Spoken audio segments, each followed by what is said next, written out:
मधुबनी लोकसभा में 3 विधानसभा मिनी पाकिस्तान है। 3 विधानसभा बिस्फी, क्योटी, आधा जाल मधुबनी, आधा जाले।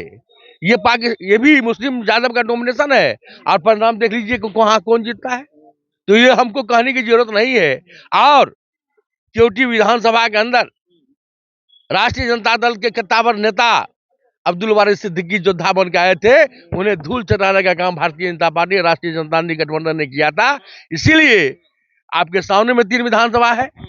हमारे क्योटी से मुरारी मोहन झा जी हैं, बिस्फी से हरभूषण ठाकुर बचौल जी हैं, जीवेश मिश्रा जी हमारे जाले से हैं, और मधुबनी विधानसभा जो कुछ बाकी रह गया था, इस बार मधुबनी भी जीतेंगे।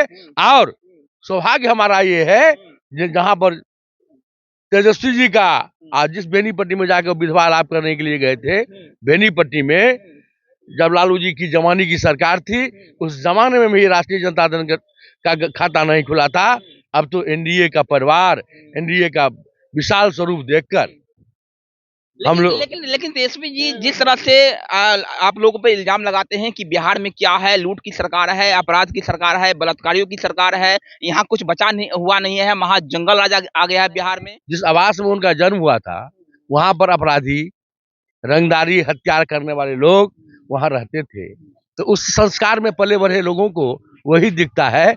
बिहार में 2005 से पहले क्या था, लालू राबड़ी उनके माता पिता के समय में, और अभी नीतीश कुमार जी के समय में क्या है। आप लोग तो यही बात बोलते हैं 2005 से पहले बिहार क्या था, तब देखिए अब देखिए, अब कब तक ये बात बोलते रहेंगे? हम तो जहां उनका अवसर मिला, जहां उनके लोग मठाधीश बने हुए हैं, वहां क्या किए हैं? क्योटी में क्या हुआ? लगातार वहां पर अभी 2 बार अशोक यादव जी, एक बार मुरारी मोहन झा जीते हैं। उससे पहले कौन वहां का एमएलए हुआ करता था? बिस्फी में क्या विद्यापति जी का डी पहले, अभी हरभूषण ठाकुर बचौल जी को छाड़ दीजिए, उससे पहले कौन था? बिस्फी में क्या किया गया? और हम लोग जो कहते हैं वो करते हैं। काम के आधार पर बिहार की जनता, मधुबनी की जनता, बिस्फी की जनता, जाले की जनता, क्योटी की जनता, बेनीपट्टी की जनता और हरलाखी की जनता या जिले के सभी विधानसभा की जनता एनडीए के प्रति कटिबद्ध और प्रतिबद्ध है, और जनता ही कार्यकर्ता बना हुआ है। काफी जोश में लग रहे हैं आप। अरे जोश तो आप कार्यकर्ता का तो नहीं देख रहे हैं।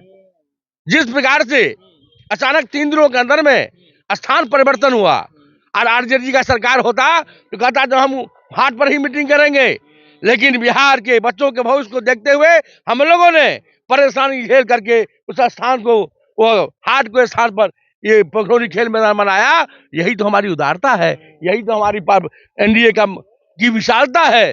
जो हम लोग सत्ता का धौस नहीं दिखाते हैं, सत्ता का अहंकार नहीं दिखाते हैं, और भ्रष्टाचार के कोख में पलने वाले व्यक्ति, जातवाद के अहंकार में दौड़ने वाले व्यक्ति, जात से राष्ट्र का निर्माण और राज्य का निर्माण नहीं हो सकता है, विकास से होगा। अब विकास हमारी मूल मंत्र में है, मूल सिद्धांत में है। और बिहार में आदरणीय नीतीश कुमार जी, देश में आदरणीय नरेंद्र मोदी जी के अगुवाई में जो हमारी डबल इंजन की सरकार है, और डबल इंजन की सरकार के बल पर, कार्यकर्ता के परिश्रम और पुरुषार्थ के बल पर मुझे पूरा उम्मीद है कि इस बार आश्चर्यजनक परिणाम बिहार में होगा। और ऐसा होगा, बिहार मधुबनी लोग कहते थे यहाँ पर शकील अहमद खान जीतते थे, कम्युनिस्ट पार्टी के लोग जीतते थे, लोग कहता था मधुबनी में भाजपा कहाँ।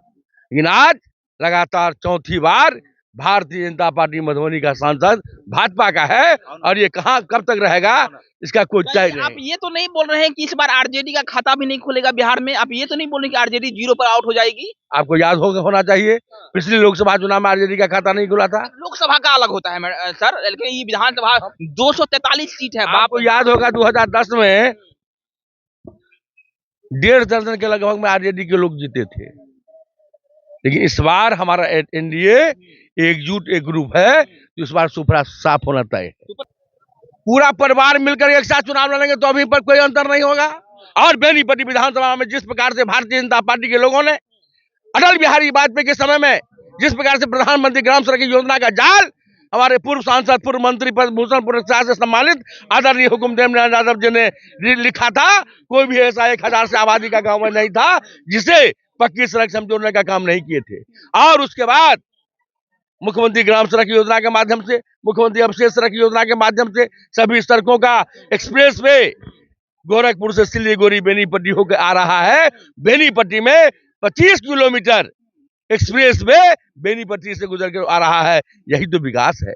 भारतमाला योजना का था दुचेर भगवती स्थान को महिषी स्थान से जोड़ने का काम हम प्रारंभ हो चुका है। आप देखे होंगे बुरना नदी को राही, और इस बार हमारे कैबिनेट में जिस प्रकार से सोहन से अगरोपट्टी खिरोई नदी के तटबंधों पर सड़क की स्वीकृति देने का काम, और ये कनकपुर से मधुबनी शहर को बाईपास सड़क हमारा सौभाग्य है जो हमने प्रस्ताव दिया था।